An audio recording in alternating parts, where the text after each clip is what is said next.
Grant,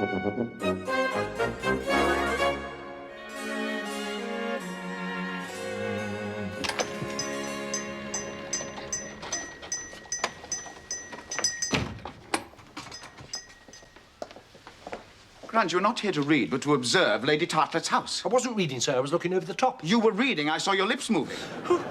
What is it? Why are you so flushed? Well, it's called My Secret Life by a Gentleman, and the things he could get up to in a sedan chair you wouldn't believe. Give me that. This is not the sort of book I allow my servants to read. I shall confiscate this and talk to the... bookseller later. Now, Grant, have you seen Master Roderick? Well, he said he'd meet us here. Well, he'd better hurry before we have to buy a book, Grant. Oh, here he is now. He looks worried. Yes, deeply pensive and clouded in thought. I fear things are not going well.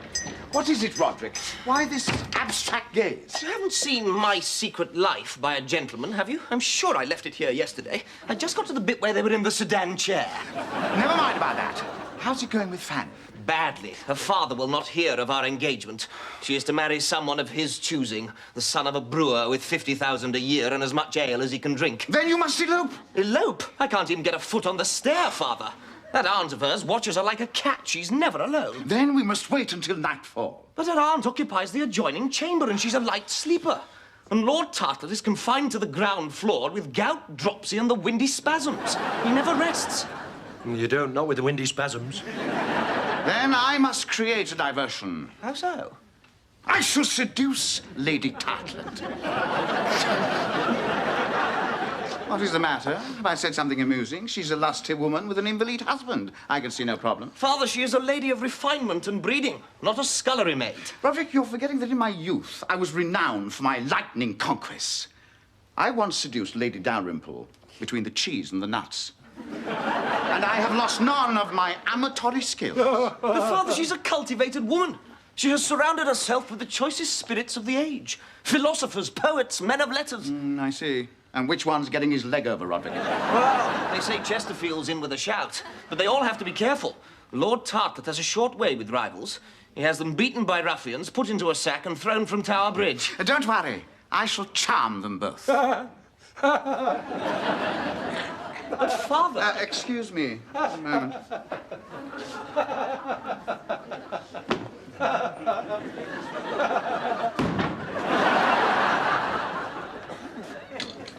You were saying?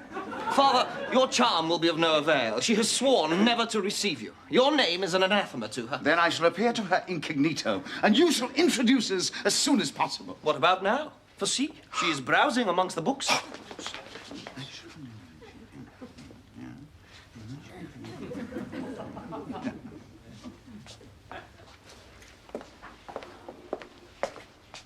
Can I assist you, ma'am?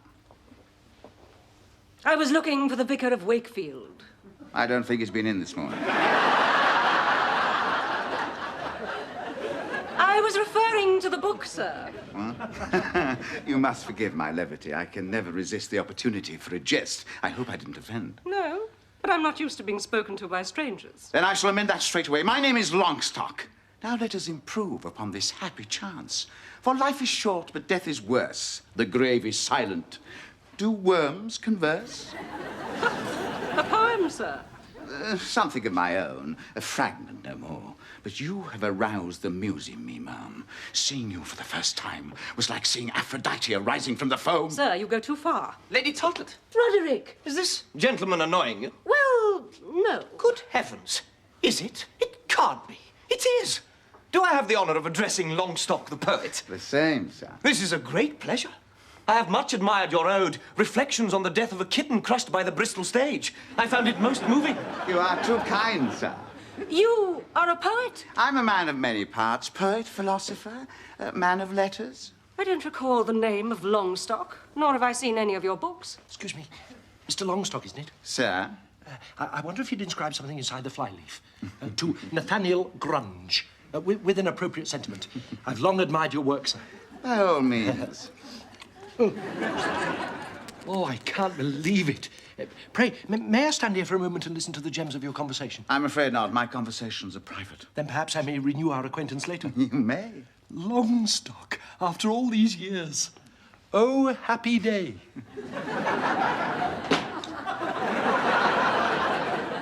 You You really must forgive my ignorance. I feel that I should know you. Oh, it is of no consequence. Sir, I'm holding a soiree tomorrow evening for the great minds of our age. Perhaps you would care to attend this glittering occasion. My house lies opposite. You do me a great honor, Lady Tartlet. Oh, it is a pity I haven't read one of your books. We could converse upon it. I have nothing here under my name, apart from this, written under a pseudonym, of course, for obvious reasons. My secret life? But I understand this to be pornographic. Pornography turned into high art, ma'am. Pre-read it. I think you'll find the scene in the sedan chair particularly riveting. Your servant, ma'am.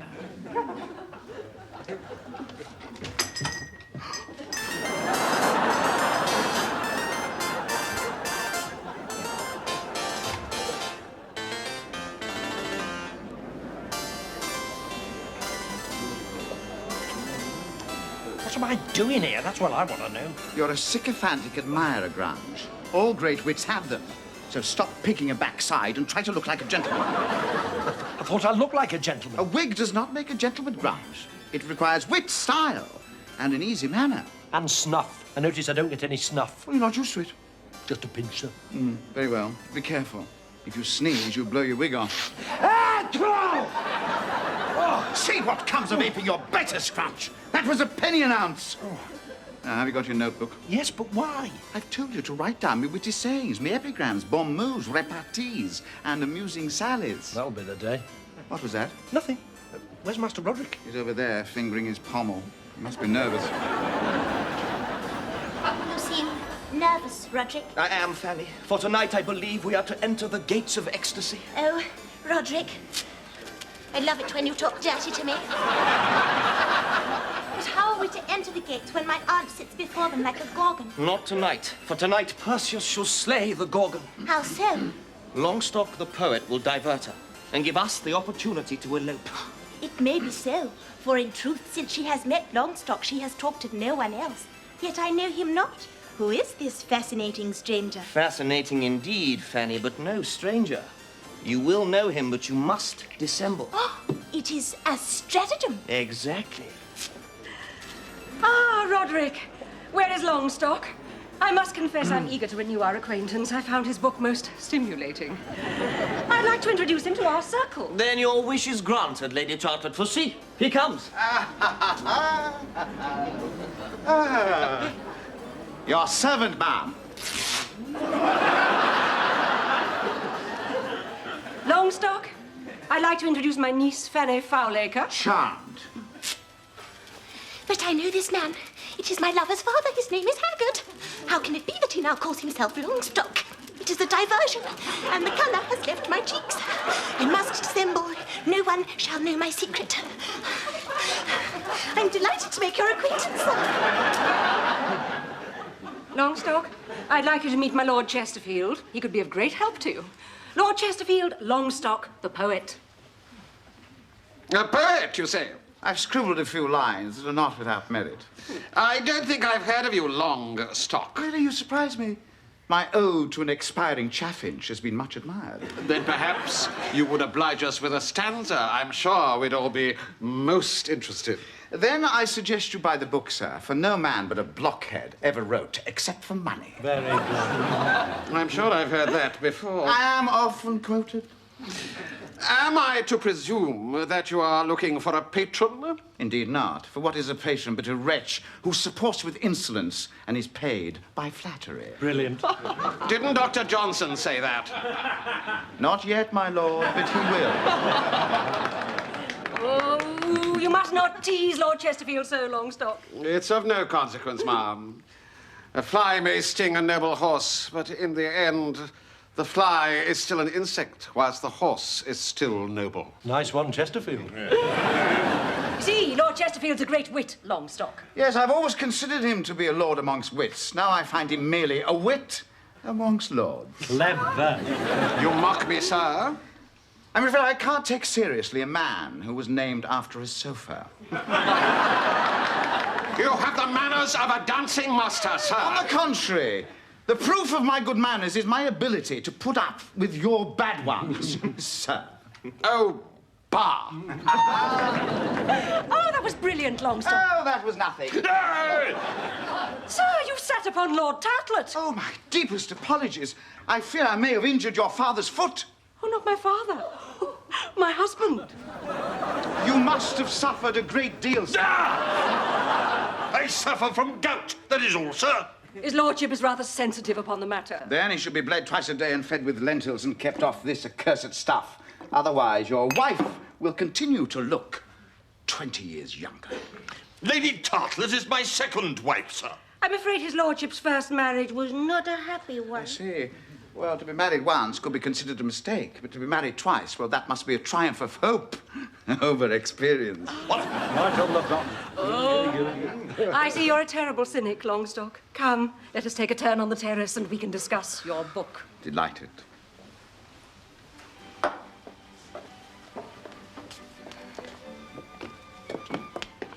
Not now, Grant.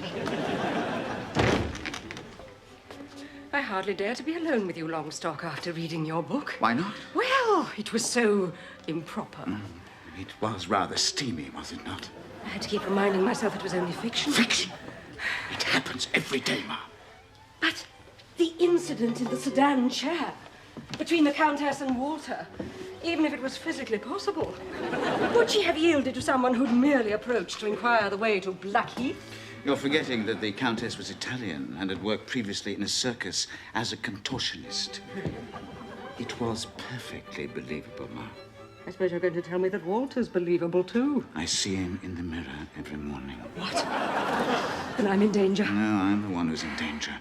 For my creation lives. The Countess stands before me. What? Would you seduce me, sir? How dare you suggest such a thing? How dare you call me a seducer when you stand there with such ravishing beauty? Your hair that would bind me with silken threads. Your teeth as white as a coral reef that ensnares the unwary sailor. Those smooth peaks that tempt the climber to ever reaching heights. How dare you accuse me? Stay, sir. You go too far. You're right. I was overheating. My husband is a jealous man. I am watched day and night. I'm never alone. There are eyes everywhere. Fear not. Love will find a way. Oh, I could die for you, ma'am. I shall come to your chamber tomorrow at midnight. But in the meanwhile, let me kiss those ruby-red lips. No. A foretaste of the feast to come. No. Please, let me just...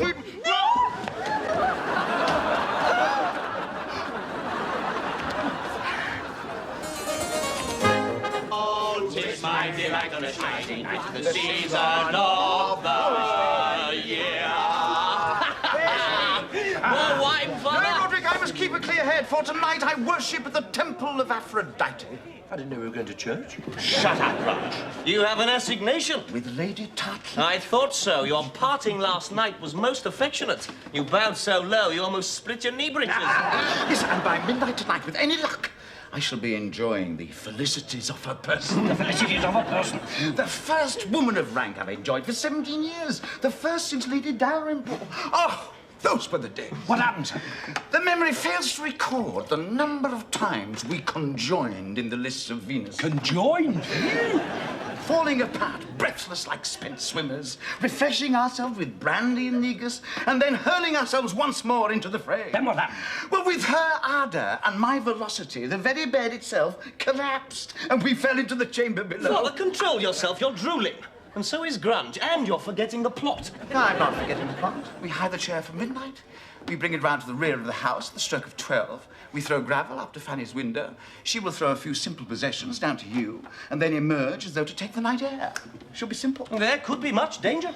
Then make sure that Grunge has sword and pistol to cover your retreat. Wait a minute, who's going to cover my retreat? I shall. You mean you'll be covering Lady Tartlet? How dare you speak of her in that way?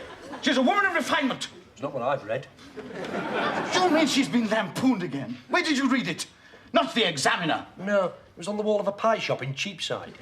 It said, all lusty lads who wish for a good time should repair to the chambers of Lady Tartlet in Belgrave Square, where they will find their every want supplied. How dare you? How dare you slander the finest woman who ever drew on stays? I give you Lady Tartlet, whose beauty is only exceeded by her generosity. I give you my muse, my inspiration, Lady Tartlet, the thinking man's crumpet. Lady Tartlet and Lord Tartlet, the most perfect of hosts, was proved equally generous. And Lord Tartlet, the dreamy old dotard. Lord Tartlet!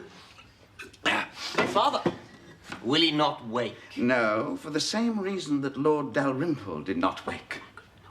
Laudanum. One drink of this, and he won't know whether it's Easter or Christmas. Now come, let us away, for there is much to do. When I was bound apprentice in famous Lincolnshire.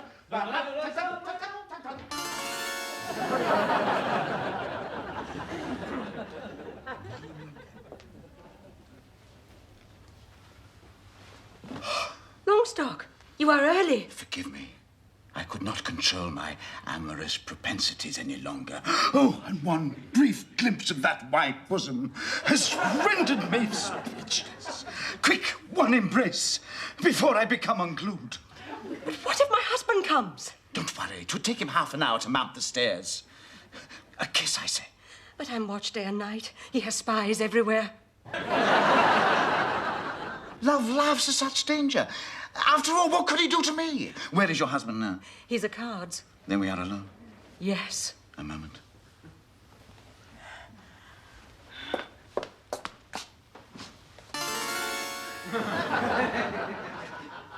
Alone, then I must withdraw. Withdraw? My visit is innocent, but tongues will wag.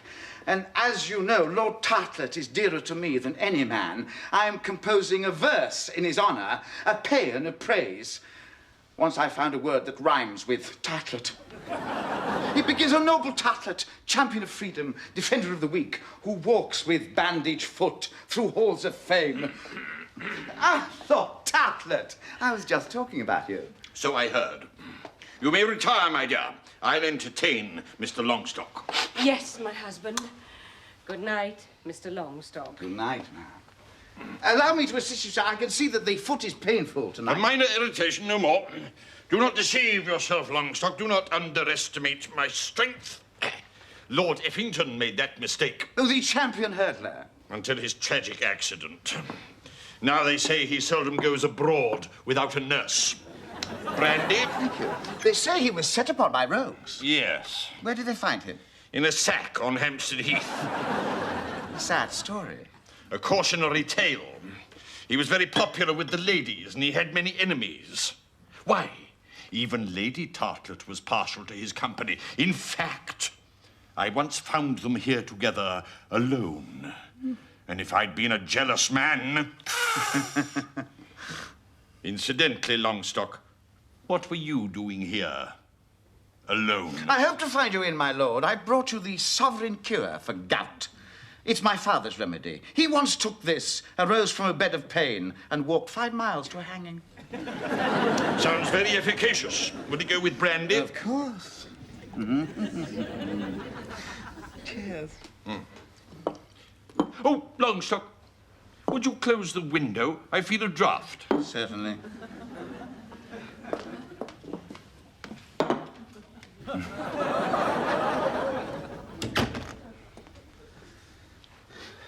Your good health, Longstock. Zounds! Oh, what? The picture. The eyes appear to be following me around the room. They say that's the sign of a good picture, when the eyes follow you. Of course. Your health. Yeah. Oh, Longstock, will you get me a cushion? Certainly.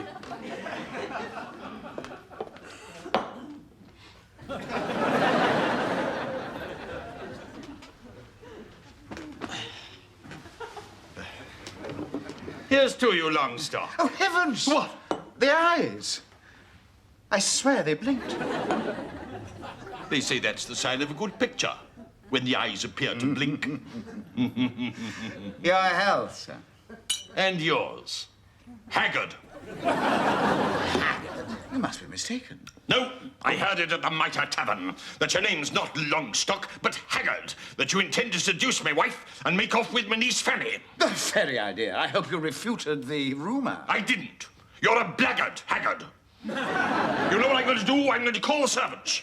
Have you put into a sack and thrown into the Thames. Too late, my lord. You'll never reach the bell rope. What? Feeling drowsy, Tartlet? The limbs becoming leaden? No. They will. In a moment, you'll fall into a deep coma, and I'll be gone like a phantom of will-o'-the-wisp. You're not the first man to have thought that he had a Haggard in his power, only to find that he'd fallen through your fingers like a wraith. Too late, Tartlet, too late. Your speech is getting sluggish, Haggard. That is the effect of the drug. Soon you'll find that everything appears to be happening in slow motion. And now I must bid you good night. Sleep well, sweet prince. Do not attempt to have me followed, for I am fleeter than Mercury.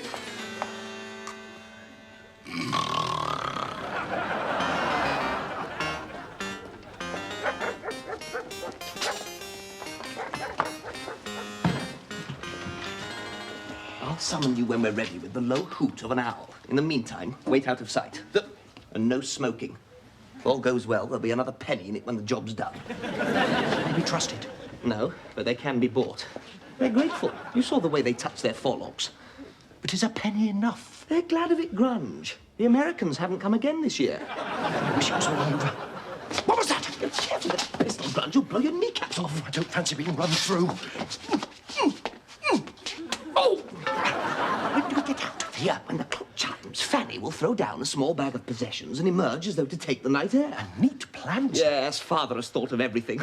I just hope he doesn't get distracted. You know what he's like with the petticoats. He won't know what day it is, never mind the hour. And he was definitely drooling tonight. Shh!